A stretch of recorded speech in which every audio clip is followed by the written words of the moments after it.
Mas, lepas ih. Dara berusaha melepaskan tangannya dari genggaman Pandu. Nggak bisa, udah lengket. Coba aja kalau nggak percaya.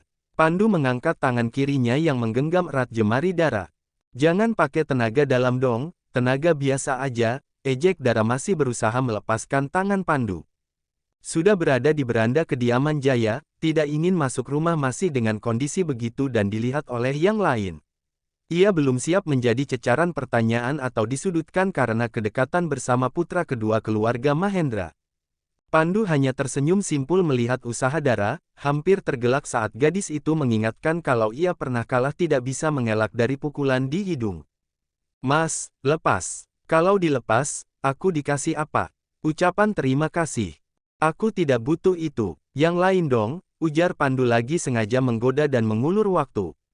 Dara menatap sekeliling, sebagian lampu pekarangan dan carport sudah dimatikan. Hanya ada suara dan aktivitas dari pos petugas keamanan di dekat gerbang utama. Penghuni rumah yang lain pasti sudah tidur, apalagi saat ini hampir tengah malam. Cek, cepat lepas. Aku sudah ngantuk banget ini. Ya ayo, kita ke kamar kamu. Pandu sudah melangkah, tapi dihentikan oleh Dara. Jangan ngaco mas, ngapain juga ke kamar aku. Tidak berhasil melepaskan tangan Pandu, Dara memilih pinggang pria itu dan menggelitiknya.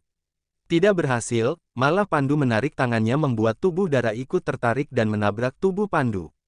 Apa balasannya kalau aku lepaskan? Potong rambut gratis, gimana? Usaha untuk menghilangkan pikiran dewasa bersama gadis itu sepertinya tidak berhasil. Menelan selaiva lalu memejamkan matanya dan menjauhkan tubuh Dara. Jika ia gadis itu, tentu saja jadi masalah. Ada CCTV. Interaksi mereka disaksikan oleh seseorang, lewat jendela utama. Bahkan kedua tangannya mencengkram teralis dan gorden yang disingkap. Si Empat Lan, melihat Pandu dan Dara sudah ancang-ancang akan ke dalam, ia pun bergegas meninggalkan tempat itu. Jangan lupa, pintu kamarnya dikunci, titah Pandu ketika ia menutup pintu depan dan Dara sudah berjalan menjauh. Pastilah, di sini berbahaya ada pria yang suka menyelinap ke kamar anak gadis. Dara mengejek Pandu yang menjawab dengan kekehan pelan. Pandu memastikan keamanan Dara, ia mengikuti tanpa disadari gadis itu. Memastikan masuk kamar tanpa ada halangan dan gangguan. Entah mengapa perasaannya tidak enak, kedekatannya dengan Dara akan menimbulkan konflik. Bukan konflik terkait restu, tapi hal lain. Dia tidak khawatir dengan Jaya yang akan menolak atau mendukung hubungannya dengan Dara, karena sudah menjadi kesepakatan kalau Jaya tidak akan mengganggu urusan pribadinya. Termasuk juga keterlibatan di perusahaan, tanpa ada paksaan meskipun harapan Jaya sudah sangat lama agar tidak dikuasai semua oleh Surya dan Harsa. Ceklek, Dara memastikan pintu kamarnya terkunci lalu menatap sekeliling kamar mencari sesuatu untuk menahan pintu. Mendorong kursi meja rias dan sofa tunggal untuk menahan agar pintu tidak mudah dibuka meski tidak terkunci. Pandangan Dara tertuju pada sapu di depan toilet. Sepertinya asisten rumah tangga lupa membawa kembali waktu membersihkan kamar itu. Gagang sapu digunakan untuk menahan handle pintu. Ah, ini baru aman, gumam Dara lalu menuju toilet. Setelah membersihkan diri dan mengenakan pijamannya, ia pun berbaring di ranjang dan mengganti lampu kamar dengan lampu tidur yang lebih temaram. Sedangkan di kamar Pandu, pria itu berada di bawah guyuran shower. Mendinginkan tubuh dan kepalanya karena yang sempat muncul. Bahaya, ucap Pandu dengan kepala menunduk dan kedua tangan bertumpu pada dinding. Air masih mengalir di atas kepalanya. Dara bisa buat aku gil 4. Asteris. Sudah lewat pukul 1 pagi, tapi Pandu belum ada rasa kantuk sedikit pun. Sudah berkali-kali merubah posisi tidur, tapi tidak berguna. Ia menghela nafas setelah beranjak duduk lalu mengacak rambutnya frustasi. Beranjak turun dari ranjang dan mengambil kunci dari laci nakas. Dengan senyum smirk ia berjalan menuju pintu, kemudian berhenti. Tujuannya adalah kamar Dara, tapi mengingat ucapannya tadi bisa jadi Dara sudah memikirkan cara agar ia tidak bisa menyelinap. Tidak habis akal, Pandu menuju ruang kerja Jaya mengambil kunci lainnya, jika rumah bagian depan terdiri dari 2 lantai, termasuk kamar Pandu yang berada di lantai 2. Dara tinggal di area rumah belakang milik Surya. Hanya 1 lantai, tapi cukup luas dan ada koridor penghubung agar tidak perlu keluar rumah untuk menuju rumah bagian depan dan belakang. Sempat memastikan tidak ada yang melihatnya berada di depan kamar Dara, Pandu memutar kunci dan menekan handle pintu. Namun, berkali-kali ditekan, gagang pintu terasa keras. Sid, dia apakan pintu ini? Tidak ingin rencananya gagal, Pandu pun keluar rumah dan memutar. Tujuannya adalah pintu teras kamar Dara. Merasa dirinya cerdas karena sudah menduga akan hal itu, Pandu dengan mudah membuka pintu teras dengan kunci yang dibawanya. Haha, aku lebih cerdas, sayang, gumam Pandu lalu kembali menutup pintu kaca tersebut dan menguncinya. Pandangannya tertuju ke arah pintu, pantas saja susah dibuka karena ada penghalang dan gagang sapu. Meski pencahayaan temaram, Pandu bisa melihat wajah Dara yang terlelap damai. Pria itu mendekat dan berjongkok di sisi ranjang di mana Dara berada, mengusap pelan wajah itu lalu mendekatkan wajahnya dan mencium bibir Dara. Rencana hanya itu, memastikan Dara sudah tidur dan sekilas sebagai penghantarnya untuk tidur, Pandu tergoda untuk mengulang kembali tidur bersama Dara. Ia menaiki ranjang dan berbaring di sebelah Dara dengan pelan agar tidak membuat gadis itu terjaga. Hanya tidur sayang, hanya tidur, ucapnya lalu merebah dan menguap, tidak lama ia pun terlelap. Entah jam berapa, alarm ponsel Dara cukup mengganggu. Ra, ponselmu. Dara hanya bergumam merasakan tangan di wajahnya dan suara memanggilnya. Ra, iya bu, sebentar lagi. Masih ngantuk. Alarm masih terus berbunyi, juga gumaman kesal. Dahi Dara mengernyit, lalu mengerjap pelan, kedua bola matanya membola menyadari ada tangan di wajahnya. Ia pun beranjak duduk dan berteriak, sontak Pandu ikut bangun lalu membekap mulut Dara. Jangan teriak, Dara mendorong tubuh Pandu. Mas Pandu, kenapa bisa masuk? Pintunya, kan diganjal, seru Dara dan menoleh ke arah pintu. Barang yang digunakan untuk menahan pintu, masih ada di sana. Cinta, akan menemukan jalannya, ujar Pandu lalu menguap. Jalan kepalamu, sahut Dara lalu memukuli Pandu dengan bantal. Pasti sudah macam-macam, kan? Hanya satu macam, sayang. Opa sarapan di kamar, kalian sarapan saja tidak usah tunggu yang lain. Aku berangkat dulu. Surya melewatkan sarapan dan pamit pada Kemala. Hanya ada Dara dan Citra di meja makan, Kemala mengantar Surya ke depan. Karena tidak harus menunggu yang dituakan, Dara pun langsung memulai sarapannya. Citra sejak tadi menatap tidak suka siap menabuh genderang perang. Dasar tidak punya attitude. Masih ada Mas Pandu dan Mas Harsa, harusnya kamu tunggu mereka. Belum tentu mereka mau sarapan.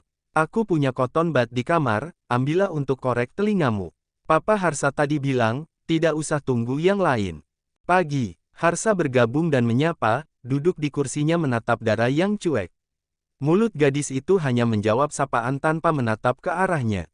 Bik, panggil Harsa. Saya butuh kopi dan roti bakar saja, ini terlalu berat, tunjuk Harsa pada menu di hadapannya. Apa kabar, Ra? Tanya Harsa seakan sudah lama tidak bertemu dengannya. Aku jarang melihat kamu. Baik, jawab Dara. Kalau Citra, sering lihat, kan?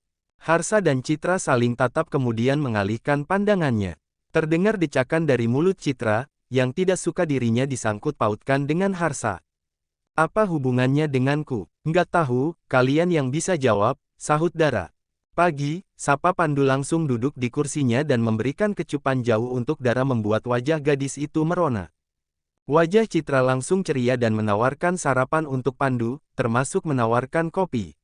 Wanita itu meyakinkan kalau ia sudah tahu apa saja yang disukai oleh Pandu. Masa? Tanya Pandu lalu melirik Dara dan mengedipkan matanya dan dibalas Dara dengan melirik sinis meskipun dalam hati ia ingin sekali tertawa. Iya mas, aku sudah cari info apa saja yang Mas Pandu sukai dan tidak, ungkap Citra yang posisi duduknya sudah miring menghadap Pandu. Ia duduk di antara Pandu dan Harsa. Apa yang saya tidak sukai? Tanya Pandu. Mas Pandu tidak suka kopi yang manis dan makanan berlemak. Benar, kan? Sambil menikmati menu yang ada di meja, Pandu menggelengkan kepalanya. Ia menunjuk pula ke menu tersebut. Ini berlemak, tapi saya makan. Saya tidak suka terlalu berisik di meja makan, juga perempuan yang terlalu agresif, ungkap Pandu. Dara harus menahan tawanya bahkan hampir tersedak. Tentu saja yang dimaksud berisik adalah Citra. Kebetulan kalian sudah kumpul, ujar Kemala yang baru kembali setelah mengantar Surya ke depan. Opa kemarin sudah pulang, sekarang masih di kamarnya. Pandu, sudah temui papi kamu. Sudah, baru saja, ada asisten dan perawat yang mengurusnya. Tidak usah ada yang repot mengantar makan atau obat, kecuali memang dipanggil oleh beliau, tutur Pandu. Masa nggak boleh, kalau mau lihat keadaannya boleh kali. Aku belum sempat jenguk opa lagi, udah keburu pulang. Sekarang nggak boleh ditemui. Citra mengoceh seakan peduli dengan keadaan Jaya, sedangkan Dara dan Pandu tahu kalau itu hanya basa-basi. Sudah, kamu turuti saja. Demi kesehatan opa juga, ungkap Kemala. Mas Pandu ada waktu, aku mau bicara. Citra sudah memulai rencananya. Pandu langsung menatap arloji di pergelangan tangannya dan menggelengkan kepala. Tidak bisa, pagi ini ada briefing dan jadwal seharian ini cukup padat. Nanti malam, tanya Citra tidak puas dengan jawaban Pandu. Apalagi nanti malam, itu waktunya aku dengan Dara. Ini cewek nggak ngerti ditolak, apa emang back nol nggak ketulungan? Tidak bisa, aku harus jemput seseorang. Maksudnya, Dara, kan? Sibuk tapi masih ada waktu untuk Dara. Citra, tegur Kemala. Kamu kenapa sih? Tanya Dara pada Citra. Harsa terkekeh, membuatnya menjadi perhatian. Kamu senang menjadi rebutan dua perempuan ini? Harsa bertanya ditujukan untuk Pandu. Diam kamu Mas, hardik Citra. Aku benar kan, kamu sibuk tapi bisa bercanda dan antar jemput Dara. Apa memang fasilitas di Grand Season, pegawainya diantar jemput oleh pemilik hotel? Citra, hentikan. Titah Kemala, itu bukan urusanmu, jawab Pandu. Aku mau antar jemput siapa, itu urusanku. Aku ingin bercanda dan dekat dengan siapa, bukan urusanmu. Brak, Citra menggebrak meja lalu berdiri, Kemala beranjak dan menghampiri lalu menyeret paksa Citra agar meninggalkan tempat itu. Aku belum selesai, Bun. Jangan buat keributan, opa sedang sakit. Dara menghela pelan lalu meneguk air minum di hadapannya. Aku tidak merasa diperebutkan oleh dua perempuan, tapi aku sedang berjuang merebut hati perempuan yang luar biasa. Tidak mudah meyakinkan dan mendapatkannya, tutur Pandu dengan tatapan lekat pada Dara. Hah, N4 fu makanku hilang, ujar Dara. N4 fu makan hilang, tapi sudah habis sepiring, gumam Pandu lalu beranjak dan mengusap kepala Dara saat melewatinya. Nanti aku telpon. Kalau sudah selesai, kembalilah ke kamarmu. Tahu sendiri, di sini ada setan. Setan apa maksudmu? Tanya Harsa agak berteriak dan Pandu yang sudah menjauh mengabaikannya. Hih, tiba-tiba aku merinding, ujar Dara. Aku duluan, Mas. Dara agak berlari meninggalkan meja makan. Asteris. Bela saja Dara dan abaikan aku. Bunda tidak bela siapapun, jelas-jelas kamu yang memulainya. Bagaimana bisa Bunda harus menyalahkan Dara? Karena semua ini karena Dara. Mas Harsa, sekarang menolakku karena ingin kembali pada Dara. Bahkan Pandu juga enggan menerimaku karena suka dengan Dara. Harsa ingin kembali pada Dara. Apa maksud kamu, Citra? Citra gelagapan. Hah, sudahlah. Tidak ada yang memihakku, karena aku sebatang kara semua mengabaikan aku. Aku sedang berusaha untuk tidak jadi beban kalian lagi. Dengan mendekati Pandu dan memaksakan perasaan kamu. Sebenarnya ada apa dengan kalian? Tanya Kemala. Keluarlah, Bun. Aku ingin sendiri, ujar Citra. Tidak ingin Kemala tahu masalah sebenarnya.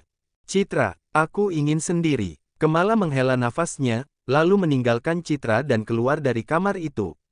Sempat menyusul ke meja makan sudah tidak ada siapapun, hanya asisten rumah tangga yang merapikan meja. Wanita itu kembali ke kamarnya sendiri, lalu menghubungi seseorang. Halo, kamu sudah dapat informasinya.